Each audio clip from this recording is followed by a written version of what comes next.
Be the Good is all about people doing good in the world while following their passions. Good for their own souls and for others. I'm Kate Chericello, and welcome to today's episode. If you are enjoying these stories, please subscribe and leave a review on Apple Podcasts. It would mean so much.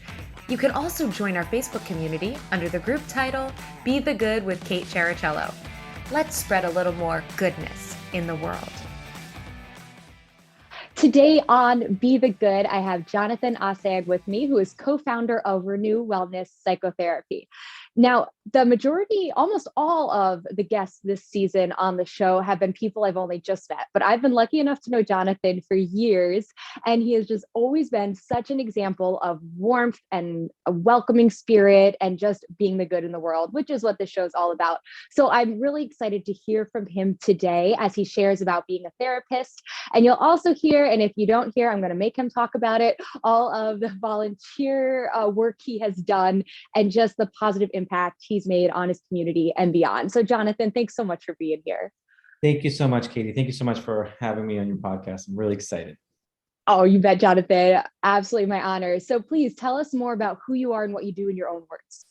Yes, so my name is Jonathan. I am a licensed clinical social worker, and I also have my certification in advanced drug and alcohol counseling. I've been working as a therapist and in human service for over a decade. So I've been privileged to work with various populations, starting earlier in my career with young people in foster care, through the criminal justice system, helping folks there. I've organized communities with immigration-related concerns, so that was a fun part of my career working in community organizing. In drug and alcohol counseling, I work with college students, in hospital settings with HIV positive individuals. So I'm really love what I do. And now I get to work for myself alongside my wife. We have our private practice in Easton, Pennsylvania. So I get to take all this experience and really make it about our work and as opposed to working for an institution and those policies. Now we really get to almost like having fun and really cool with working for myself and working with people at a different capacity. So I'm really excited for this part of my journey where I'm at now. But thank you. Yeah. Excellent. And the other thing that I just keep going back to with you and Natalie's work is how it's heavy. It's very heavy work. And yet you both are always so excited to share about it and to talk about how passionate you are about it. And it really takes a special person to be able to, listen to these really, traumatic stories often and help people through these times, but still maintain that mental place of, loving to be a part of that journey and that help, which is incredible. Yes, thank you. And the stories are heavy, and no 2 days are ever alike, which is part of the intrigue and the joy of the work that I do throughout my career. And also, well, now I have my wife and we work together and we go through our supervision process together, but also a team of colleagues that I love. And we're almost like the NBA that we switch teams because we run into each other and see each other. So I mean, and there's certainly the education piece and the ongoing, what we call clinical supervision and how we get support and feedback on our cases. But yeah, we out of all the stories and out of all the hurt and the pain, there is the potential and there is the growth that takes place, the vulnerability and the power of the changes that are in the conversations that go through in the space that are very uplifting. And in spite of all the things that folks have gone through, that they're still able to truck along and grow. And it's almost like you get to, when they come into our space, it's really special because you see the potential that they still haven't seen, that they haven't really explored. And as they're sharing all these concerns, like, wow, just the power of stories and what people have been through. It's really exciting. I really love what I do. Oh, wow. Now, so how did you decide to become a therapist, Jonathan? Yeah, so it was completely by chance. In college, I was a business major, and I wanted to work in the hotel and restaurant industry, following along the footsteps of my dad. He was in the hotel industry. That was his career. So I worked with him for a little bit. And I had a good friend of mine in college, and we were just talking about, he was a psychology major, and we were talking about like what it is that we wanted to be. This is my first year, my first semester, first year student. And he was telling me about psychology and what the profession is and what people do. And it sparked an intrigue in my mind. Later, I think that same day, I talked with my parents about maybe I want to be a psychologist. That was my goal at that time, to be a psychologist. Because that's all I knew. And my parents were very supportive, and I got to really talking to my friend. And next thing you know, I'm in the advising office, switching majors, and that's where my path took me. And then I've been very privileged and lucky to work with different populations pretty much as soon as I graduated college. So actually, I was doing some forms for the public service loan forgiveness piece there. But my first job out of college, I'm looking at the paper right now, is May 21st, 2007. And I had graduated college like 5 days before. So I went right to work. And that was really cool, really neat, just to see. One is a textbook piece, the theories, and now, like a week later, I'm in this group therapy room and hearing stories, and I was just like, wow, just blown away by it, and really excited about what this means for me as a journey. But yeah. So Isn't it so? I love hearing how, it just takes that one random person who you have a conversation with sometimes, and that sparks an interest, or even to know that it's a career path. And I always love those stories, or if it's not a person, it's, a documentary someone watched, or it's a class someone happened to take, and then it changes the course of their whole career, it's so interesting to hear you had something like that happen. I did, and it was really special because I haven't looked back since. Like it was almost like, oh yeah, no, this makes sense. This is intriguing. This is exciting, and wow, I'm really happy. And Yeah. a master's degree and now a private practice. So yeah, I was Yeah, having it's like all the acronyms after your name now, all the acronyms. yeah, exactly. Yeah. Yes. So, hey, Jonathan, you hinted to some already, but are there any good news moments you'd like to share, maybe from specific, parts of your job that have really made a difference in your life, or times that clients have come back to you to talk about what a difference you've made? Yeah, absolutely. Certainly there's parts of our conversation in the vulnerability that happens in the rooms where a client will say to me, I really thought about what you said, or I came back, and there's this part of them that is feels comfortable in sharing. Perhaps to me as a clinician, it is a part of a reflection of what they had said to me, but it really stuck with them, and they thought about it, and then they come back and they say, this is how it impacted me in a good way. So I always find those moments to be really excited. Like in my head, I'm like, yes, I'm really excited when they say things like that. And also when we're working together for some time, and they're able to see, feel, and even verbalize all the good things that they came from the very first session that we saw, that I could see as an outsider. Like, wow, all these great qualities that you have, that they're able to kind of see, like, this is who I am, this is who I'm becoming, is very special. Yeah, so certainly those things stand out for sure. Yeah. Yeah. I also loved on your website, you had, I don't remember exactly how it's worded, but kind of talked about how you mentioned at the beginning of this, the potential that people don't see in themselves, and how just sometimes like they don't need a traumatic event to walk into therapy, but just to show up for themselves and then see where they can grow and find that potential. So I'm hearing all these stories from you, and it's wonderful to hear about that. Yeah, certainly. A lot of times, and this is just almost talking to a little bit about the stigma that might be out there for mental health, that in order for me to see a therapist or talk to a therapist, that there must be something wrong with me, or that must have a disorder or something going on in my brain. And the answer is no, we're human beings. Even when things are going well, it's okay to talk to a therapist. So yeah, and well, I do appreciate, I feel like there's been some progress being made in terms of the stigma and normalizing therapy. And sometimes some of our clients will treat therapy almost like a gym membership, that they have a therapist, which is so lovely. And also there's part that's still, as a profession, we want to do more in terms of normalizing access. Yes. And making it more convenient and addressing some of those barriers. But yeah, you do not need to be going through a hard time to talk to a therapist. That's totally okay. So no, Jonathan, are there any mantras or quotes you find yourself telling your clients all the time, or maybe telling yourself, especially on the hard days?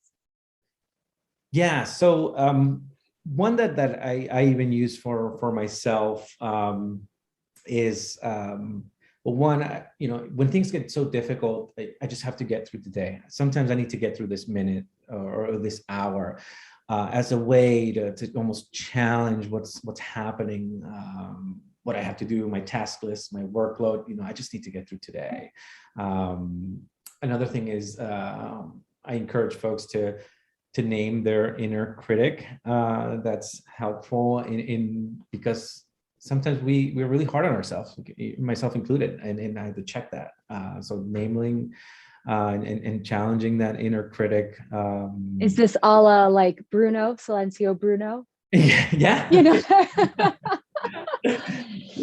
It's funny that it's not the first time that's come up in one of these interviews either. Okay. Yeah. So, I mean, I do find that helpful. And also being mindful and intentional. I think there's a lot of talk that we might see about, checking in with ourselves, giving ourselves that love, and there's beautiful, wonderful words out there. But if I'm applying it to myself, I want to be really mindful of that. I want to be intentional about, just showing up for myself, giving myself that love that I deserve, and really setting those intentions. I think has been helpful for me.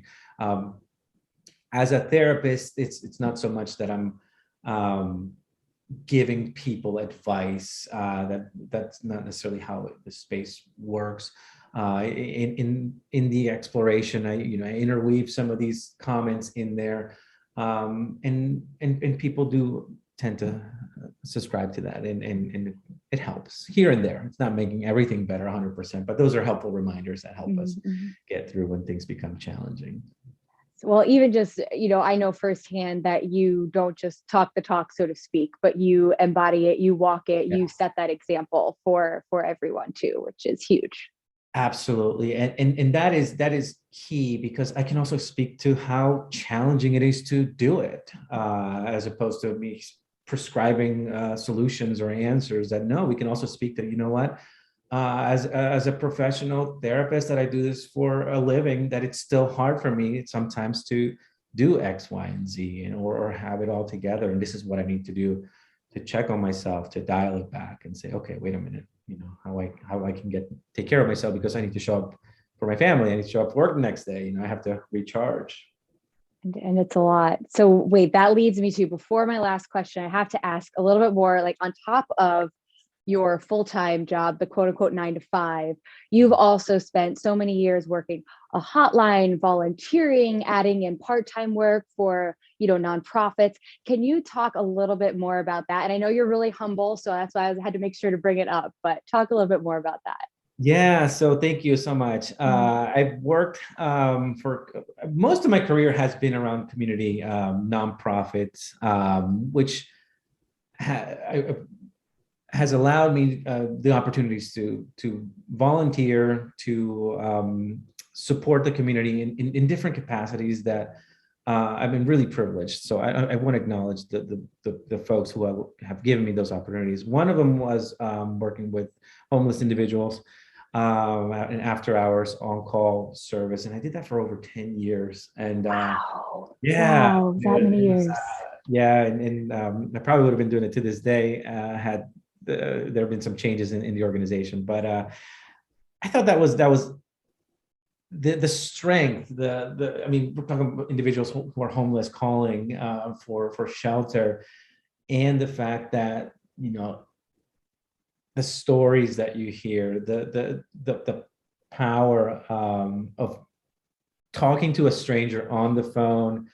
And I have, there's an intake and I have to help them find an emergency shelter. But in those spaces, you hear, even within the difficult moments, you hear the strength of, it took a lot for me to call and share, this is what I'm going through, and to seek help. And I don't know what tomorrow is going to be, or I don't even know where I'm going to sleep tomorrow, but at least tonight I have a safe place to sleep. And that's again, bringing it back to I just need to get through today and tonight. I will say, with that work and supporting the homeless individuals, it was nice to see certain stories that they were able to find secure housing. They were able to reconnect with family.